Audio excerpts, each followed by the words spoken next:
Fear of failure stops most people from becoming who they truly want to be. Think about it. How many times have you had an amazing idea, but then that voice in your head said, what if it doesn't work? What if people laugh at me? What if I waste my time and energy? And just like that, poof, the idea vanishes. The opportunity disappears, and you stay exactly where you've always been. But what if I told you that in just 28 minutes a day, you could completely erase this fear? Not manage it, not cope with it, but actually remove it from your life. Would you be interested? Because that's exactly what I'm going to show you how to do. The fear of failure isn't something you were born with, it's something you learned. And anything that can be learned can be unlearned. Right now, in this moment, you have everything you need to transform your relationship with failure forever. When you feel afraid of failing, what's really happening? Your body tenses up. Your breathing gets shallow. Your heart beats faster. You start to sweat. This is your body getting ready for danger. But here's the interesting part. There is no actual danger. There's only the thought of danger, the thought of what might happen if you try something and it doesn't work out. So your body responds to a thought as if it were reality. This happens because your body doesn't know the difference between what's happening in your outer world and what's happening in your inner world. If you think about something stressful enough times, your body will produce stress chemicals as if that thing were actually happening. Now, here's where it gets tricky. When you feel these uncomfortable feelings, what do? Most people try to avoid them. You back away from the opportunity. You stay in your comfort zone. And when you do that, your mind says, see, I protected you from danger. So the next time an opportunity appears, your mind will create the same fear response. But there's something your mind doesn't understand. Failure isn't dangerous. Failure is information. Failure is feedback. Failure is your greatest teacher. Think about a baby learning to walk. The baby stands up, wobbles, and falls down. Does the baby think, well, I guess walking isn't for me. I'll just crawl for the rest of my life? Of course not. The baby gets up and tries again and again and again until walking becomes natural. What if you approached your goals with the same mindset as that baby? What if instead of seeing failure as something to fear, you saw it as a necessary step towards success? When you fail at something, you haven't really failed. You just found one way that doesn't work, and now you know not to try that specific approach again. You're actually closer to success than you were before. Think about this. Every successful person you admire has failed more times than you can count. The difference between them and everyone else isn't talent or luck. It's their response to failure. They get curious instead of discouraged. They ask, what can I learn from this? Instead of saying, I'm not good enough. Now let's talk about the power of where you place your attention. Your reality is created by what you focus on. If you constantly think about how you might fail, guess what's likely to happen? You notice every little mistake, every tiny setback, and your fear will grow stronger.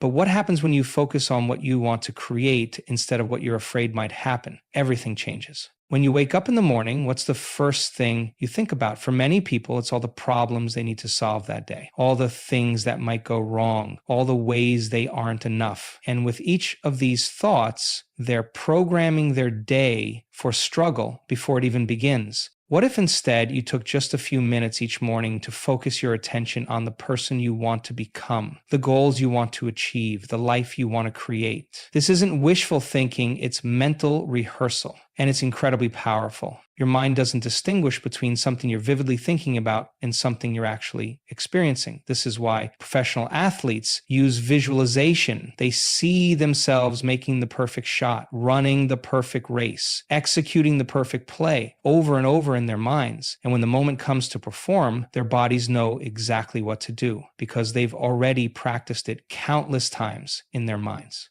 You can use this same technique to overcome your fear of failure. Here's how. Set aside just 5 minutes each morning. Close your eyes. Take a few deep breaths to calm your mind and body. Then see yourself taking action toward your goals with confidence and ease. See yourself encountering obstacles and moving past them with grace. See yourself achieving what you set out to do.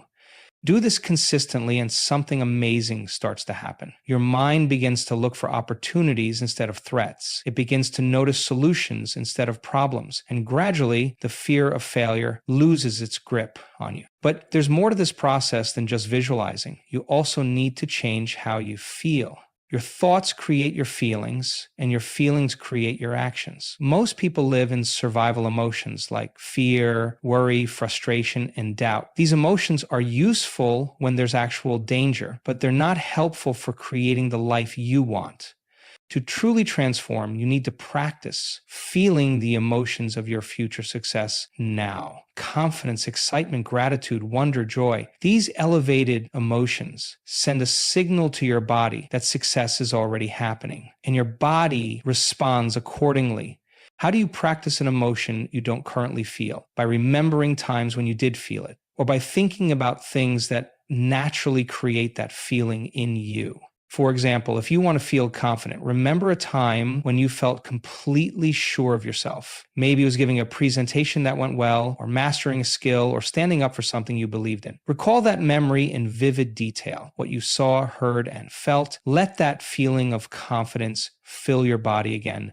Do this daily, and you'll start to notice that confidence becomes more accessible to you in situations where you previously felt fear. Now, let's get practical. Here's a simple 28-minute daily routine that will help you delete your fear of failure. First 5 minutes, sit quietly with your eyes closed, focus on your breathing. Notice any thoughts about failure or inadequacy and simply let them pass by without judging them or yourself. The next 8 minutes, recall a time when you felt truly capable and confident. Relive that memory in detail. Feel the emotions in your body. Amplify them until they feel stronger than any fear or doubt. Next 10 minutes, visualize yourself taking action toward your goals with ease and confidence. See yourself encountering challenges and moving through them skillfully. See the successful outcome of your efforts. Final 5 minutes, write down 3 specific actions you can take today that move you closer to your goals, no matter how small they seem. That's it, just 28 minutes. But if you do this consistently day after day, you'll begin to rewire your relationship with failure completely. Now, I need to warn you about something important. When you start this practice, you might actually feel more uncomfortable at first. This is normal and actually a good sign. It means you're disrupting old patterns. Your mind and body are used to operating in a certain way, and change doesn't always feel pleasant initially. You might notice more resistance, more doubt, more urges to go back to your comfort zone. This is the point where most people give up. They think, this isn't working, I still feel afraid. But what's really happening is that your system is recalibrating. Think about it like cleaning out a closet. When you first decide to organize that messy closet, what happens? It gets worse before it gets better. You pull everything out, create piles, make decisions about what to keep and what to let go of. An observer walking by might think you're making a bigger mess, but you know that this temporary chaos is necessary for creating lasting order. The same principle applies to rewiring your relationship with failure. Old thought patterns and emotional responses need to be brought to the surface before they can be released. So if you feel uncomfortable, remind yourself, this is not a sign that I'm doing something wrong. This is evidence that I'm creating meaningful change. Another challenge you might face is consistency. We live in a world that's constantly trying to distract us, to pull our attention in 1,000 different directions. Finding 28 minutes each day to focus on transforming your inner world might seem difficult at first. This is where creating a non-negotiable appointment with yourself comes in. Schedule these 28 minutes at the same time each day. Treat this appointment as seriously as you would a meeting with the most important person in your world, because it is. This is a meeting with your future self, the version of you that has moved beyond the fear of failure. Let me tell you about someone who used this exact process. There was a person who spent years dreaming of starting their own business. They had the skills, the knowledge, and even a unique approach that could help many people. But every time they got close to taking action, the fear of failure would paralyze them. What if no one wants what I'm offering? What if I invest all this time and money and it doesn't work out? What if I look foolish? These thoughts played on repeat in their mind, keeping them stuck in a job that drained their energy and limited their potential. Then they committed to this 28-minute daily practice. At first, it felt awkward, uncomfortable, Their mind kept wandering to all the ways things could go wrong, but they persisted. After about 2 weeks, something started to shift. They noticed they were having more ideas about how their business could work instead of all the ways it could fail. They started taking small actions, researching domain names, sketching out service offerings, mentioning their plans to trusted friends. 3 months into the practice, they had launched their business. Was everything perfect? Of course not. There were challenges, setbacks, and plenty of moments when the old fear tried to creep back in. But now they had tools to work with that fear instead of being controlled by it. Within a year, they had replaced their old income and was helping dozens of clients. More importantly, they had proof that they could face their fears and move forward anyway. What made the difference? They stopped waiting to feel unafraid before taking action. Instead, they built the habit of taking action alongside their fear, knowing that each step would make the next one easier. You can do this too. In fact, you're already starting just by listening to these words and considering a new approach to failure. Here's something else to consider. Your fear of failure isn't really about failure at all. It's about what you think failure means about you. Many people unconsciously believe that if they fail at something, it means they are a failure. This fundamental misunderstanding causes enormous suffering. Your actions can fail, your attempts can fail, your efforts can fail, but you cannot fail. You are not your outcomes. You are the awareness that observes those outcomes and decides what to do next. When you truly understand this distinction, failure loses its sting. It becomes nothing more than useful information on your path to mastery. Think about the last time you tried something and it didn't work out as you hoped. How much of your discomfort came from the actual outcome? And how much came from the story you told yourself about what that outcome meant? For most people, it's the story that causes the suffering, not the outcome itself. This is why mindfulness is such an important part of overcoming fear of failure. When you practice observing your thoughts without immediately believing them or identifying with them, you create space. And in that space, you have the power to choose a different response. Instead of I failed, so I'm a failure, you can think that approach didn't work. What can I learn from this? What might work better next time? Instead of I'll never be able to do this, you can think I haven't figured out how to do this yet, but I'm gathering valuable information with each attempt. This shift in perspective changes everything. It transforms failure from something to fear into something to use. Now, all of this inner work is essential, but at some point you need to take outer action as well. The fear of failure keeps many people stuck in endless preparation mode. They tell themselves, I'll start when I'm ready, when I have more information, when the timing is better, when I feel more confident. But here's the truth. You will never feel completely ready. The timing will never be perfect. And confidence comes from taking action, not from thinking about taking action. What's one small step you could take today toward your goal? Something so small that your fear of failure can't reasonably object. Maybe it's making a phone call, sending an email, writing the first paragraph, buying the domain name, taking a class. Whatever it is, do it today. Then tomorrow, take another small step. These tiny actions might seem insignificant on their own, but they create momentum. And momentum is one of the most powerful forces for overcoming fear. Each time you take action despite feeling afraid, you're sending a powerful message to yourself. My commitment to growth is stronger than my fear of failure. Over time, this message becomes a belief, and that belief becomes a foundation for remarkable achievement. This is where many people misunderstand what taking action really means. They think action has to be big, dramatic, and immediately visible to others. But the most powerful actions often look insignificant from the outside. Consider the person who wants to become a writer but fears failure. Their first action might be opening a blank document and writing a single sentence. That's it. Just one sentence. From the outside, this looks like almost nothing, but that small action changes everything on the inside. It proves that taking action is possible despite the fear. The next day, maybe they write 2 sentences, then a paragraph, then a page. None of these actions would impress anyone watching from the outside, but inside, a transformation is happening. The fear of failure is losing its grip, one tiny action at a time.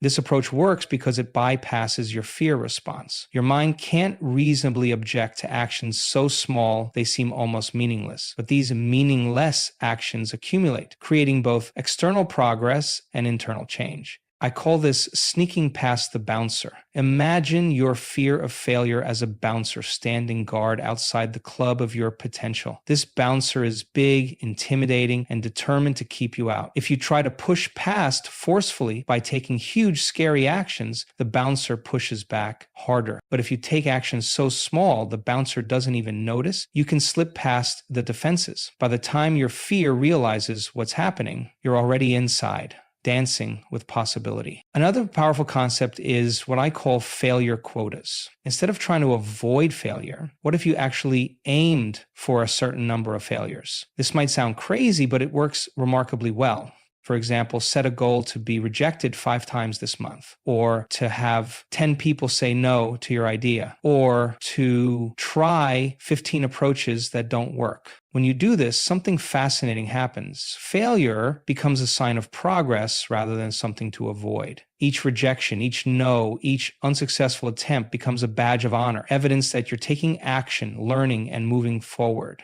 Many successful people use this approach. They don't measure their progress by successes alone, but by their willingness to risk failure. They know that the person who fails the most often also succeeds the most often, simply because they're taking more shots. What would change if you started celebrating your failures instead of hiding from them? What if at the end of each week you could proudly say, I failed 7 times this week. I'm really making progress. Let's talk about environment for a moment, not just your physical environment, though that matters too, but the environment of influences around you, the people you spend time with, the content you consume, the conversations you participate in.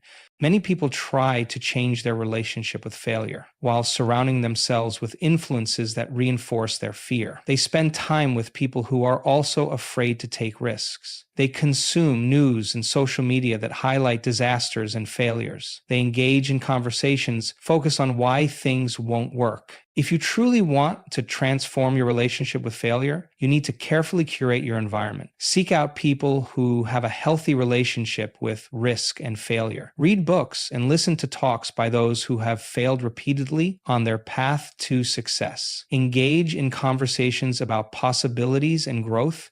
Your mind is constantly absorbing cues from your environment about what's normal, what's expected, and what's possible. Make sure those cues align with where you want to go, not where you've been. Another powerful practice is keeping a failure journal. This might sound counterintuitive, but stay with me. Each time you experience what feels like a failure, write it down. Then answer these questions. What specifically happened? What did I learn from this experience? How can I use this information to improve my next attempt? What strength or quality did I demonstrate in facing this challenge? This simple practice transforms failures from sources of shame into sources of growth. It helps you extract the value from every experience, especially the difficult ones. After doing this consistently, many people report that they actually become eager to fail because they know each failure brings valuable lessons that move them closer to success. Now, as we come to the final part of our time together,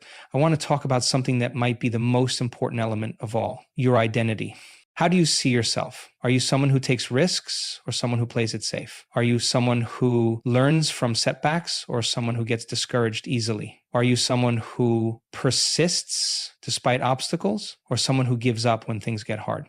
The way you answer these questions shapes your actions far more powerfully than any technique or strategy I could share with you. The good news is that your identity isn't fixed. You can intentionally reshape how you see yourself through consistent practice and reflection. This is where your daily 28-minute routine becomes truly transformative. As you visualize yourself moving confidently toward your goals, as you practice feeling the emotions of achievement and growth, as you take small actions consistently, you're not just changing your behavior, you're changing your identity. Gradually, the person who was afraid to fail becomes the person who uses failure as fuel. The person who hesitated becomes the person who acts decisively. The person who doubted becomes the person who believes. This transformation doesn't happen overnight. It happens day by day, choice by choice, moment by moment. But when you look back after 3 months, 6 months, a year of consistent practice, you'll hardly recognize the person you used to be. So here's my challenge to you. Commit to this 28-minute practice for the next 30 days. Not forever, just 30 days. See what happens. Notice how your relationship with failure begins to shift. Notice how opportunities that once seemed frightening begin to look exciting. Notice how your actions begin to align with your aspirations. And each day ask yourself, who am I becoming through this practice? Let the answer to that question pull you forward when your old patterns try to pull you back. Remember, fear of failure is not a permanent condition. It's not a character trait. It's a learned response that can be unlearned. You have everything you need right now to begin that process. In just 28 minutes a day, you can literally rewire your neural pathways. You can create new emotional responses. You can develop new habits of thought and action. You can become someone who sees failure not as something to fear, but as a necessary step on the path to extraordinary achievement. The fear of failure has already taken enough from you. Opportunities missed, gifts